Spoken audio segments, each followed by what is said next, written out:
आता है। किसी समझदार इंसान ने बोला, एक काम करो, आज शुरुआत करो कि आप खुद अपनी खेती करोगे।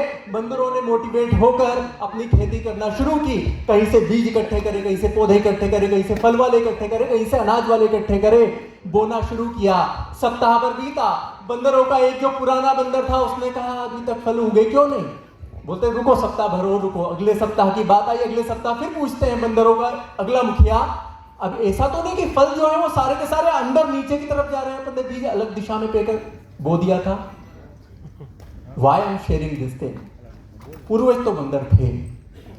10,000 रुपए का बीज आपने सही क्लिक में जमा किया, हम सब ने जमा किया, मैंने जमा किया, आपने जमा किया, किसी भैया ने अभी कैलकुलेशन बताया 36,000 रुपए जमा किया है। सही क्लिक को 10,000 दिया है, कुछ ताई निर्मला सीतारमन को दिया है, बाकी होटल वाले को दिया है। यस और यस। तो 10,000 रुपए का बीज हमने बोया।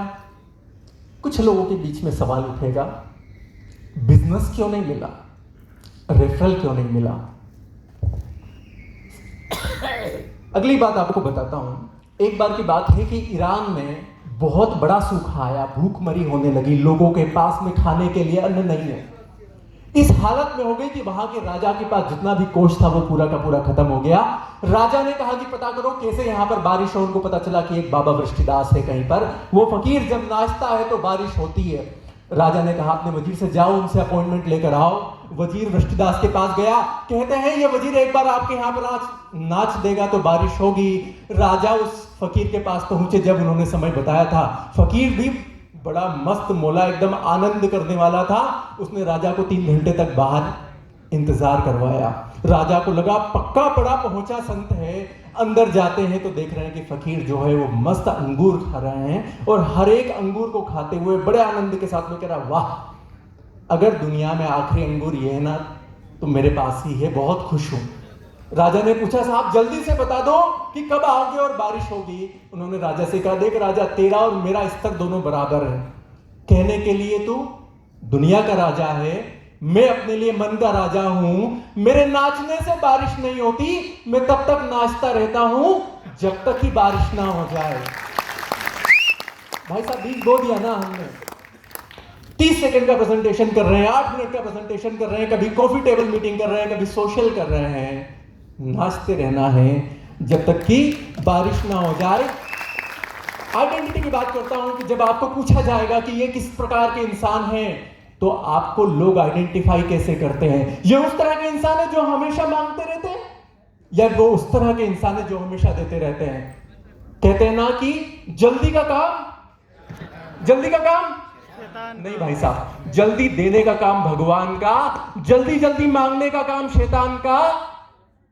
हम कर क्या रहे हैं? एक बात बताइए ईमानदारी से, क्या आप किसी शैतान को बिजनेस देने का प्रयास करोगे? अगर आपको पता है ये आदमी हमेशा शिकायत करता रहता है, एक रस है हम सबके अंदर, इस रस को बोलते हैं पीएनपीसी। बड़ा आनंद आता है इसमें। पीएनपीसी रस को बोलते क्या? इसको बोलते पर निंदा, पर चर्चा। हर एक चैप्टर में एक इंसान इस रस की शुरुआत करता है, दूसरा बंदा उस रस को ढूंढते हुए आ जाता है, मिल गया मेरा दोस्त। 4-5 लोगों का एक तरफ ग्रुप इकट्ठा हो जाता है और वो हमेशा क्या करते हैं? पर निंदा, पर चर्चा। ये आपका चुंबक है भाई साहब, आपके पास वही लोग ढूंढते हुए आएंगे। एक तरफ है यहाँ पर लोग आकर नाच रहे हैं, धंधा लगातार मिल रहा है, 18 करोड़ का धंधा एक बंदा क्लोज कर रहा है, अगला बंदा 100 करोड़ का धंधा क्लोज करेगा। मैं आपको एक बात का विश्वास दिलाता हूं, नाचते रहिए। सही क्लिक जो है वो मध्य प्रदेश में बहुत जल्दी 1,000 करोड़ रुपए का धंधा पूरा करेगा। सवाल यह है कि आपका चुंबक धंधा खींचने वाले की तरफ है या धंधा दूर भगाने की तरफ है? शिकायत करने वाले इंसान को कभी टीचर ने अपने पास नहीं बुलाया। टीचर के पास जब बर्थडे पर एक्स्ट्रा चॉकलेट आती है ना, तो मालूम किस बच्चे को देते हैं? जो पॉजिटिव होता है। कई बार उस बच्चे को भी देते हैं जिसके मार्क्स अच्छे नहीं है लेकिन मेहनत करता है। हम ना सोचे हमें क्या मिला है, हम ये सोचे किया क्या है अर्पण। उस प्रार्थना को कर कर हम सबने अपने जीवन की शुरुआत करी है। ईश्वर कह रहा है कि भाई साहब जो तुम बार बार गा रहे हो ना, उसको जीना शुरू कर दो। 5 पॉइंट के साथ में अपनी बात खत्म करता हूं। सबसे पहला पॉइंट, आप सबको पता है कि सही क्लिक की मीटिंग को जाना है तो आप 8 बजे पहुंचो, 7:45 पर पहुंचो या 7:30 पर पहुंचो, आपको उतने पानी से नहाना है उतना ही हेयर कॉम करने में समय लगेगा, आपकी गाड़ी तेल भी उतना ही जलाएगी। आपके चैप्टर के प्रेसिडेंट ट्रेजरर साहब जो है ना, वो फीस भी उतनी ही लेंगे। लेकिन कई सारे लोग 8 बजे के बाद पहुंचते हैं। अब आपकी इमेज कैसी बन गई भाई साहब, ये हमेशा लेट पहुंचते हैं। तो आपके धंधे के बारे में वो बंदा क्या सोचेगा, ये लेट ही डिलीवर करेंगे भाई साहब। 7:30 बजे का समय है, 7:30 बजे पहुंच जाना, उतने ही तेल लगेगा, उतने ही टाइम में नहाओगे। अलार्म मोबाइल को आपने बोला था ना कितनी बजे बजना है, उतनी बजे उठ जाइए। आपको पता है रोज कितनी देर में नहाते, उस दिन भी मैं गारंटी लेता हूं 1 मिनट कम लगेगा। सेकेंड पॉइंट मेरा, स्पीक आउट लाउड। 30 सेकंड का प्रेजेंटेशन है, हर बार आप होगी वही बात बोल रहे हो, हर बार लोगों को एक दूसरे की तरफ देखकर सोच कर बोल रहे हो, अपने धंधे के बारे में 30 सेकंड बताना है भाई। एलिवेटर पिच बोलते हैं ना इसको। जब आप एलिवेटर पिच दे रहे हो, आपको पता नहीं कि कब कौन इंसान मिलेगा। आप एयरपोर्ट पर हो, वहां पर मैं आपको अपनी बात बताता हूं। यह अभी गुप्ता जी ने बताया कि उनके टीचर हैं अमर चौधरी जी, उनके और उनके पूरे परिवार का पोर्टफोलियो मैं हैंडल करता हूं। एक बार कहीं पर मिल गए, मैंने बताया साहब मैं पैसों के व्यापार में हूं, मैं पैसा बढ़ाता हूं लोगों का। एलिवेटर पिच का कमाल है, हर बार एक नई एलिवेटर पिच लेकर आइए ना। दूसरी बात बताता हूं, 8 मिनट का प्रेजेंटेशन एक जिम्मेदारी है, 8 मिनट का प्रेजेंटेशन एक अवसर है अपने धंधे के बारे में बताने के लिए। सही क्लिक की परिभाषा में आपके प्रेसिडेंट साहब स्क्रिप्ट में क्या पढ़ते हैं, सही click works on give and grow philosophy. सही क्लिक में आपके पास में एक्स्ट्रा सेल्स टीम हो जाती है।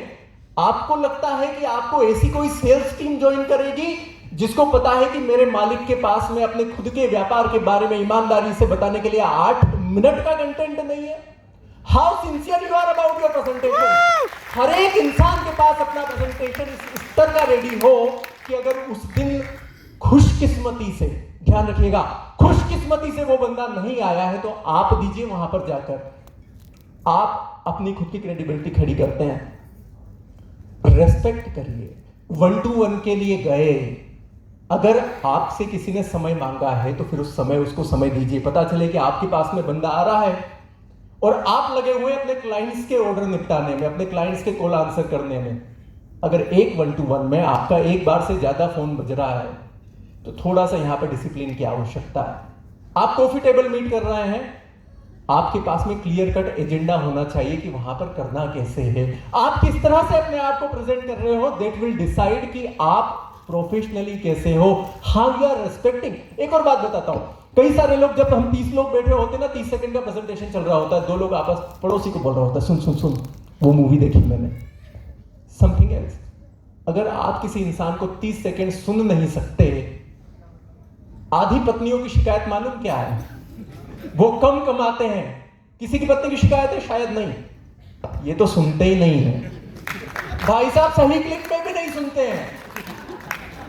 जिन लोगों को बिजनेस नहीं मिलता है ना, या तो आपने सही से सुनाया नहीं है, और जिसने दिया नहीं है ना, आपने उसको सही से सुना नहीं है। थोड़ा सा ध्यान से सुनिए, रेस्पेक्ट दीजिए।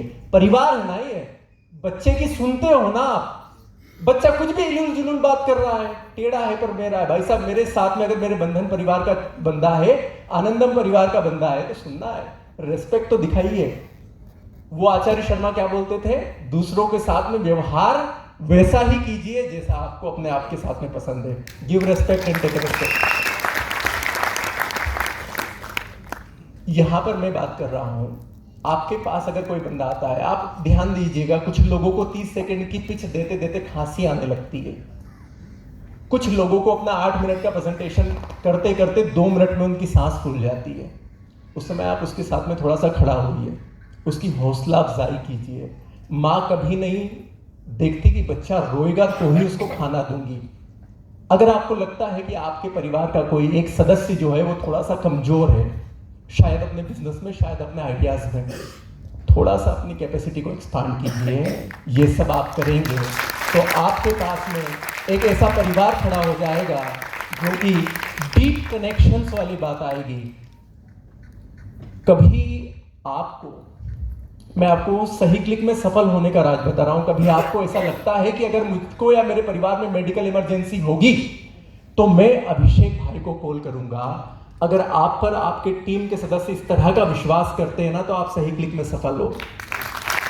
अगर आपको कोई इंसान कहता है या अपनी पत्नी को बोलकर जाता है, भाई साहब अगर मैं मर जाऊं ना, तो वो भाई के एक बार कॉल कर लेना, वो सारे बिजनेस को प्रॉपरली ट्रांसफर करवा देगा, वो बच्चे को सिखा देगा। वो बच्चे का बाय ब्लड चाचा नहीं है, बाय हार्ट चाचा है। तो सही क्लिक में सफल है। 1000 करोड़ का धंधा बिल्कुल आश्वस्त रहिए। ये रजनीश पाटीदार जी जो ना बड़े जादूगर आदमी करवा देंगे। वो 10-20 लोगों से शुरुआत करके आज 400 लोग तो हम यहां पर बैठे ही हैं। लेकिन उस लेवल पर परिवार को बढ़ाइए। जिस दिन उस लेवल का परिवार बन गया तो निश्चिंत मानिएगा, लगेगी प्यास तो वो मेरे पास ही आएगा। मेरे खून का जायका ही कुछ ऐसा है। आप पहले खून तो मिलाइए अपने परिवार को, अपना खून का स्वाद तो चखाइए उसको। जब किसी को याद आए कि मुझे इंश्योरेंस कराना है तो फलाने साहब से बात करनी है। जब किसी इंसान को याद आए कि मुझे ट्रेनिंग की जरूरत है तो वो देवेश भाई को याद करे, वो तापी साहब को याद करे। किसी इंसान को लगे कि सीए की जरूरत है तो वो काकानी साहब को याद करे, वो किसी और को याद करे। एक आप सबसे निवेदन है, सही क्लिक तो हो ही जाएगा। भोपाल परिवार छोटा है, हम लोग धीरे धीरे इसको बड़ा कर रहे हैं। अगर आपको लगता है कि आपके कोई मित्र मंडल, कोई साथीगण भोपाल में हैं जो कि सही क्लिक का हिस्सा होना चाहिए, उनको सही क्लिक भोपाल से जरूर जोड़िए। Thank you so much. जबरदस्त तालियां भोपाल से आ गए।